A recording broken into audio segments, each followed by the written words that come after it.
Estamos impidiendo que los niños y jóvenes tengan un desarrollo óptimo cuando les privamos del aprendizaje social y emocional. René Dijkstra. Un niño que conoce y sabe gestionar sus emociones no solo tendrá mejores resultados académicos, sino que estará más preparado para el mundo laboral. Mediante programas probados científicamente, es posible desarrollar lo que llaman habilidades para la vida, es decir, una serie de destrezas en el ámbito social, emocional y ético, que complementan y optimizan las habilidades cognitivas e intelectuales. Hoy en Redes, Elsa Punset charla con el psicólogo y experto en educación emocional, René Dijkstra, con quien veremos en qué situación se encuentra actualmente el aprendizaje de esta disciplina y qué ventajas concretas tiene en el desarrollo de niños y jóvenes.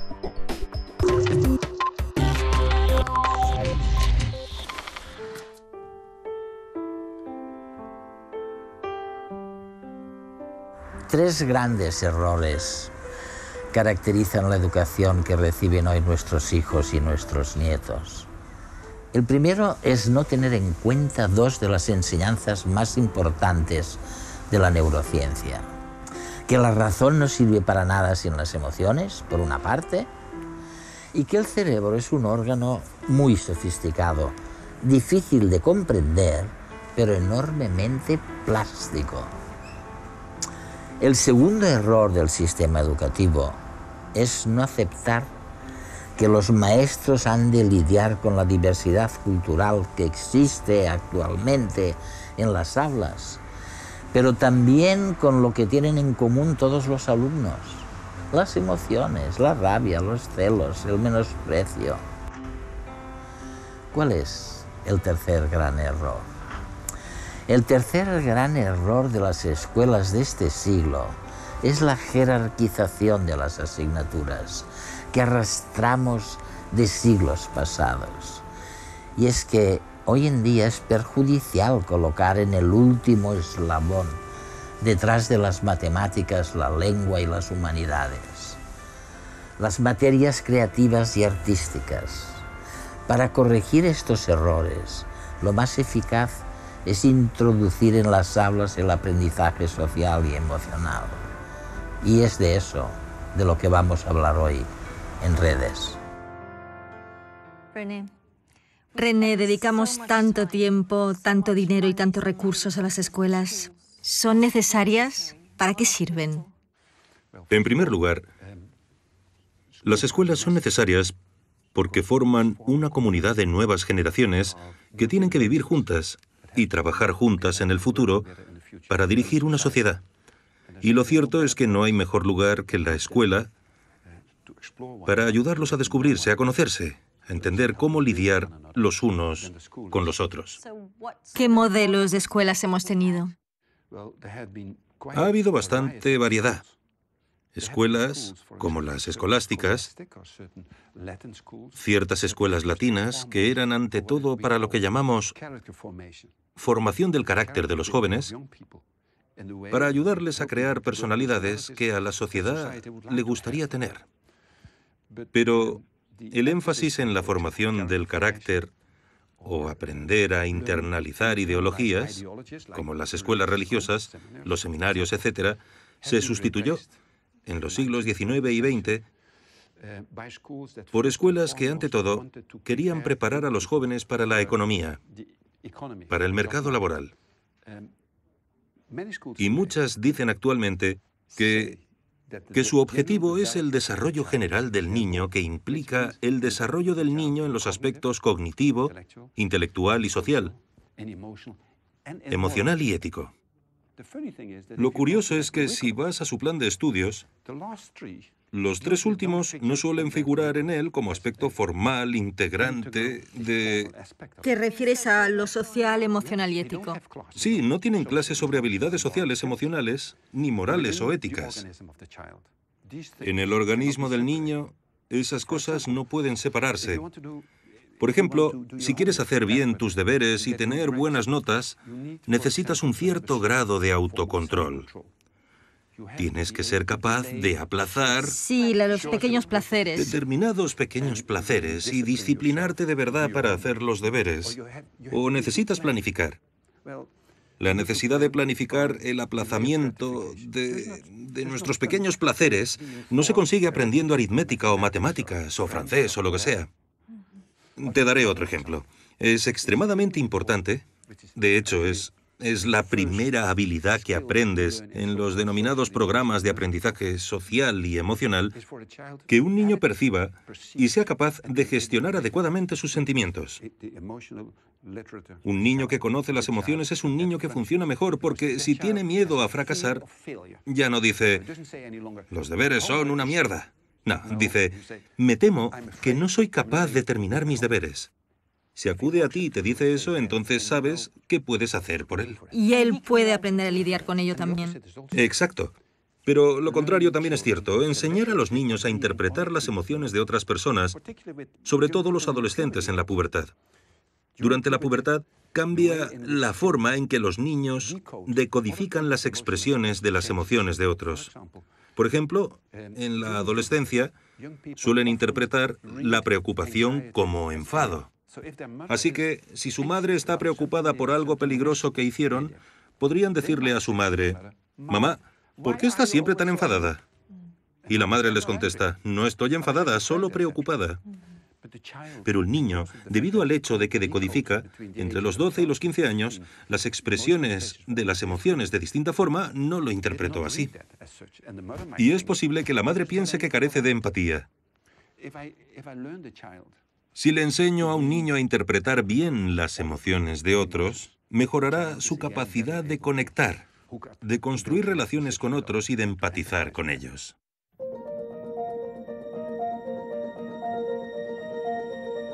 ¿Qué es la inteligencia emocional?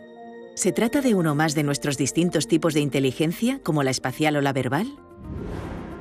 La respuesta es no.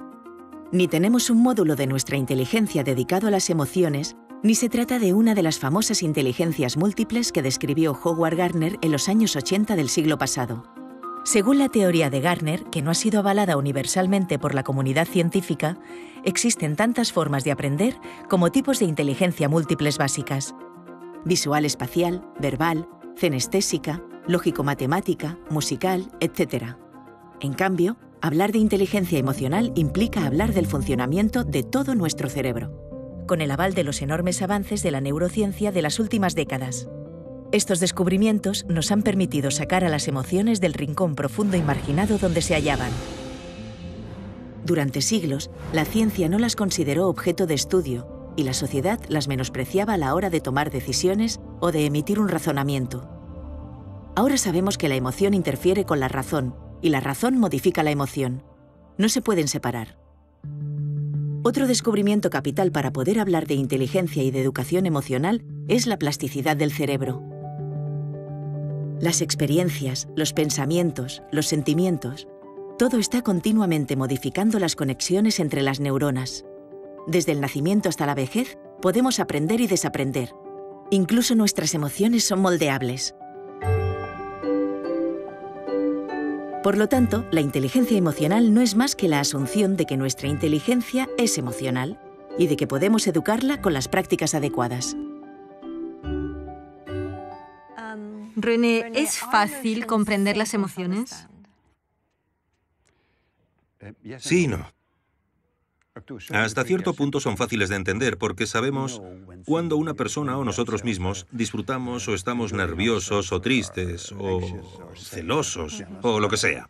Por otra parte, también son siempre complejas porque casi siempre tenemos emociones mezcladas, varias emociones a la vez, varias. Pero algunas las expresamos más fácilmente hacia otros que hacia nosotros mismos. Por ejemplo, la mayoría de la gente no tiene demasiados problemas para decir «estoy muy enfadado contigo». Pero podría ser, si lo analizas un poco más, que no se trate solo de enfado, sino de la ansiedad que surge en muchas relaciones. Una chica y un chico discuten. Ella se enfada. Y si le preguntas ¿Cómo te sientes? Contesta, estoy muy enfadada contigo, pero al mismo tiempo es posible que esté muy preocupada. Porque la relación no va bien. Sí, exacto. O por si él la deja o lo que sea. Así que es muy importante, si estás en una situación concreta con emociones que realmente te agobian, aclarar qué emociones intervienen. Por eso es importante aprender a comprenderlas, a ponerles nombre. ¿Cómo podemos hacerlo? Por ejemplo, me cuentas que eres muy infeliz. Infeliz. Sí, pero ¿qué narices significa infeliz? Y lo que hago es decirte, dime, Elsa, ¿qué quieres decir con infeliz? ¿Estás triste? ¿Estás avergonzada? ¿Te sientes culpable? ¿Celosa? ¿Cuál de ellas? Y entonces tienes que pensarlo. Y es probable que en un determinado momento digas, sabes, estoy muy avergonzada. Ahora puedo hablar contigo y tú conmigo. Porque puedo preguntarte, ¿quieres contarme de qué te avergüenzas? Y cuando te hago esas preguntas y tú las verbalizas, de repente las ves claramente. Y en cuanto las ves claramente, puedes adoptar una postura al respecto. ¿Sabemos distinguir las emociones?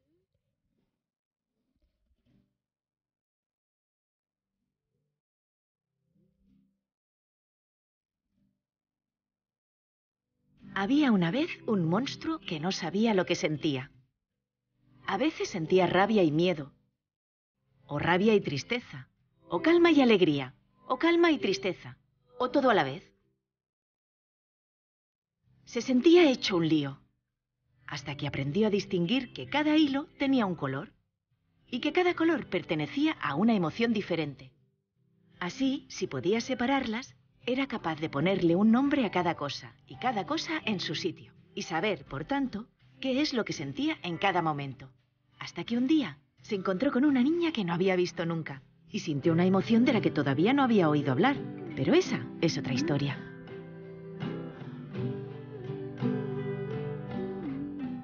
¿Cuándo podemos empezar a enseñar a los niños acerca de sus emociones? Yo diría que empieces alrededor de los 2 o 3 años y sigas hasta que terminen el instituto. Alrededor de los 17 o 18 años, basándote en las distintas etapas de desarrollo. Con 3 años, un niño o una niña se acerca a otro y coge un juguete. Si estás cerca, como adulto, y el juguete no es del niño que lo cogió, sino del otro, uno de los papeles que tienes como padre es parar a tu hijo y decirle, espera un minuto, míralo. ¿Qué estás haciendo? Está llorando. ¿Y por qué llora? ¿Qué tienes en la mano? Es su juguete. ¿Podría estar llorando porque cogiste su juguete sin pedírselo? Así le estás ayudando a tu hijo ya a los 3 años a desarrollarse emocionalmente. Y a ser consciente. Sí, a desarrollarse y ser consciente. Y si lo vas reforzando de acuerdo con las fases de desarrollo del niño, le ayudas enormemente. Las emociones son la esencia, el núcleo sobre el que se construyen las relaciones y se toman las decisiones. No son un lujo biológico. Al contrario. Y podemos educar las emociones. No son simplemente cosas naturales que traes contigo al nacer. No. Podemos educar las emociones de 2 formas. Aprender a percibirlas, a indicarlas adecuadamente. Expresarlas, pero también a gestionarlas. Entonces, si tantos datos confirman que las habilidades sociales y emocionales son importantísimas para los niños en todos los ámbitos, el empleo, sus relaciones con los demás, su salud mental Y física. ¿por qué todas las escuelas no los ponen en práctica de la misma forma que enseñan matemáticas? ¿Por qué no enseñan estas habilidades? La mayoría de las escuelas no lo hacen de forma sistemática. No tienen tiempo, ni apoyo, ni financiación. Pero lo más importante es que no saben cómo hacerlo. No se les ha asesorado respecto a cómo hacerlo de la mejor forma posible. ¿Quién asesora? ¿Cómo se hace? Hay un montón de bibliografía y estudios al respecto. Una de las cosas que indican dichos estudios suele ser tan sencilla como tener clases y sé que algunos de los directores me dirían, ¿se te ha ido la olla? Sobre habilidades sociales, emocionales y éticas. Clases como las de matemáticas, lengua, etc. Cada semana les enseñas determinadas cosas. ¿Durante cuánto tiempo? Depende un poco de tus metas, pero yo diría que al menos 1 hora a la semana. ¿Cuáles son esas habilidades? Ya hablamos de eso un poco. Una es aprender a percibir y gestionar tus propias emociones. Sí.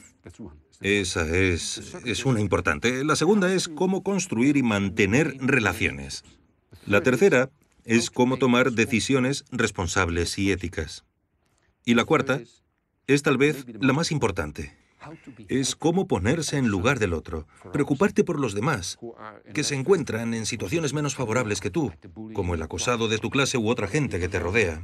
René, ¿por qué es eso importante? Si algunos padres creen que lo verdaderamente importante es enseñar a sus hijos a ser competitivos y a ganar.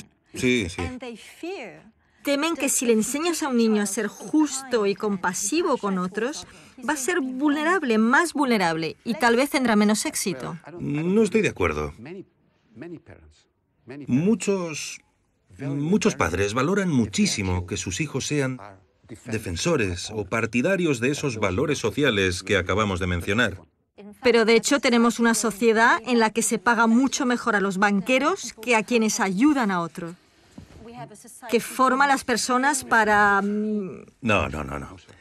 Mira, te pondré un ejemplo de una experiencia reciente. Hace unos 2 años visité a Derek Bock, antiguo rector de Harvard. Una noche tuvimos una cena muy agradable. A la mañana siguiente proseguimos nuestra reunión. Cuando nos encontramos, estaba muy estresado y casi deprimido. Le pregunté, Derek, ¿qué ha ocurrido? Y me dijo, lo que ocurre es que anoche estaba viendo la tele y estaban poniendo una comisión de investigación del Senado. Y estaba allí Blankfein, el consejero delegado de Goldman Sachs. Y el presidente de la comisión del Senado le preguntó, ¿sabía que su empresa vendió hipotecas basura por $800 millones a un banco holandés? ¿Era consciente de que les vendía basura?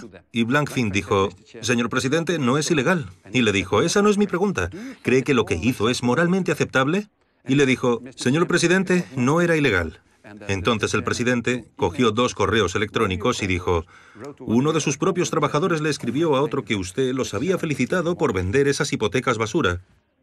Y Derek Bock, el antiguo rector de Harvard, dijo, lo que me entristece tanto es que cuando Blankfein se enfadó, comentó que se había licenciado en la Facultad de Derecho de Harvard. En Harvard hicimos algo mal.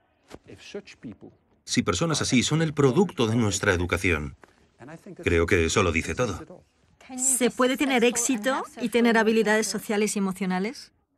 Hacer la pregunta es responderla. No tengo que dar la respuesta, claro. Nuestro sistema de enseñanza imparte competencias trasnochadas y este hecho participa de la enorme tasa de paro que viven hoy los más jóvenes. Por eso no nos queda otra opción que defender programas que incorporen el aprendizaje de habilidades sociales y emocionales. Ahora sabemos que cada euro invertido en estos tipos de programas se recupera triplicado aproximadamente. Se trata de una buenísima inversión, sobre todo para la sociedad, porque su aplicación conlleva menos conductas delictivas, menos alteraciones en las clases y, lo que es más importante, un rendimiento académico mayor. ¿Podrías hacerme un perfil de un niño sin las habilidades y de uno con las habilidades sociales y emocionales? La cuarta habilidad que no mencionamos de forma demasiado exhaustiva es que enseñas a los niños a enfrentarse de forma ética y eficaz a los conflictos. Es una habilidad muy importante. A los conflictos con sus iguales, con adultos, con futuros clientes. Pero hay algunos conflictos con otras personas que no pueden resolverse. Así que tenemos que aprender a aceptar que disentimos y que nunca uniremos fuerzas. Los niños que no han asistido a un programa de estos normalmente no saben enfrentarse a eso. no saben distinguir entre conflictos que pueden solucionarse Sí. y los que no pueden. Y cuando un conflicto simplemente está ahí, el enfado, la frustración, la agresividad, etc., siguen formando parte del repertorio de comportamientos de esos niños, lo que es triste. Para los niños y para la gente que los rodea. Los niños que han asistido a esos programas aprenden a distinguir entre lo que puede resolverse o lo que no. Cuándo puedes hacer algo y cuándo no puedes. Lo que es tremendamente importante. Por poner un ejemplo, si tus padres riñen en casa entre ellos sobre su relación, como niño difícilmente puedes hacer algo. Pero algunos niños no pueden abstenerse. No pueden porque no han aprendido a distinguir entre ambos. Así que toman partido. Y la cosa empeora. Los beneficios de los programas de aprendizaje social y emocional en las escuelas para fomentar el desarrollo de niños y jóvenes han sido demostrados en 7 ámbitos relevantes. Desarrollo de habilidades sociales. Reducción de comportamientos antisociales. Disminución del abuso de drogas. Incremento de la autoimagen positiva. Aumento del éxito académico. Mejor salud mental. Aumento de comportamientos prosociales. ¿Qué otra cosa haría mejor un niño que tenga habilidades sociales y emocionales? Deja que te ponga un ejemplo impresionante. Una parte del programa de habilidades para la vida es que también enseñas a los niños a enfrentarse a problemas afectivos graves e incluso tus propias tendencias suicidas, sobre todo en alumnos de secundaria. En una de las clases se pide que los niños se reúnan y piensen qué tipos de dolencias o síntomas tiene una persona que padece depresión. Y son muy capaces de hacerlo en grupo. Saben lo que es. Saben lo que es una persona triste. Triste y deprimida. Y una de las preguntas que les hacemos a esos niños es, imaginad que estáis en ese estado durante mucho tiempo. ¿Qué podríais hacer para aliviarlo? ¿Para salir de él? ¿O qué podrías hacer para ayudar a uno de vuestros compañeros a salir de ese estado triste o depresivo? Y con otros piensan todo tipo de formas de hacerlo. Sí. Evaluamos los efectos de esa intervención sobre, por ejemplo, la frecuencia de pensamientos suicidas, de acabar con tu vida, o intentos de suicidio. Y mostraron que aquellos niños que asistieron a los programas, incluso un año tras la conclusión del programa, padecían menos problemas depresivos o pensamientos suicidas y tenían conductas suicidas con menos frecuencia. Lo que demuestra que también en lo que se refiere a la salud mental y las enfermedades mentales peligrosas, los programas merecen mucho la pena. Hacemos lo mismo en uno de los módulos sobre problemas de ansiedad, miedo al fracaso en la escuela, ansiedad social, todos los tipos de ansiedades que puedes tener. Lo que vemos es que un año después de la finalización de los programas, los niños que han asistido se enfrentan mejor a la ansiedad, suelen estar más predispuestos a pedir ayuda o simplemente sufren menos. Dinos más cosas que distinguen a los niños que reciben estos programas. Otro rasgo distintivo muy claro es que los niños que siguen estos programas son capaces de distinguir mejor lo que les gustaría ser en el futuro o lo que tienes que hacer para conseguirlo y lo que te gusta, lo que disfrutas a corto plazo. Así que son más capaces, por así decirlo, de negociar con sí mismos. De trabajar por sus metas. Eso es, sí. Tener metas y trabajar para conseguirlas. ¿Cuánto tiempo lleva formar a buenos formadores en habilidades sociales y emocionales? Los formamos durante 3 días consecutivos y ya en el primer día y medio los reprogramamos, por así decirlo. Porque les enseñamos lo que queremos que enseñen a sus alumnos y les ayudamos a internalizarlo ellos mismos. Y luego les damos 2 clases de seguimiento de forma que empiecen sus clases y puedan tratar cualquier cuestión que surja mientras están ocupados con sus niños. Uno de los principios, casi diría los trucos, que enseñamos tanto a alumnos como a profesores es que si estás enfadado, por ejemplo, con un alumno, antes de decidir cómo actuar, echando del aula al alumno, por ejemplo, utilices el principio del semáforo, contar hasta 10. Lo que suelo hacer es enfadar a los profesores y, lógicamente, empiezan a protestar y a gritar y entonces digo, parad el carro, utilizad el principio del semáforo. Entonces pueden ser técnicas muy sencillas. Es muy sencillo. ¿Algunos alumnos se benefician más de esos programas que otros? Esa es una cuestión sumamente importante. Sabemos por nuestro programa, la evaluación de 15 años, una serie de estudios de control experimental, pero también por otros, que se benefician más aquellos alumnos más necesitados. Allí donde se encuentran los mayores problemas es también donde se consiguen los mayores avances o éxitos. Lo que implica que, cuando no se proporciona a los alumnos este tipo de programas, los privas todavía de más cosas. La educación del niño deberá estar encaminada a desarrollar la personalidad, las aptitudes y la capacidad mental y física del niño hasta el máximo de sus posibilidades. Así lo dice la Convención sobre los Derechos del Niño, que entró en vigor hace más de 2 décadas.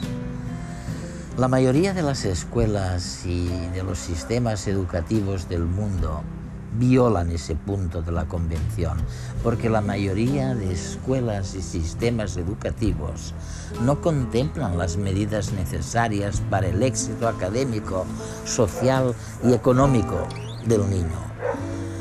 No se puede optimizar su desarrollo global si no se enseña al niño, entre otras cosas, a focalizar la atención, a distinguir y gestionar sus emociones, a trabajar en equipo, de manera no competitiva necesariamente. Hay una gran revolución educativa pendiente antes de cumplir la Convención sobre los Derechos del Niño de 1990. Vamos con retraso. Padres, maestros y políticos son los encargados de empezar esta revolución.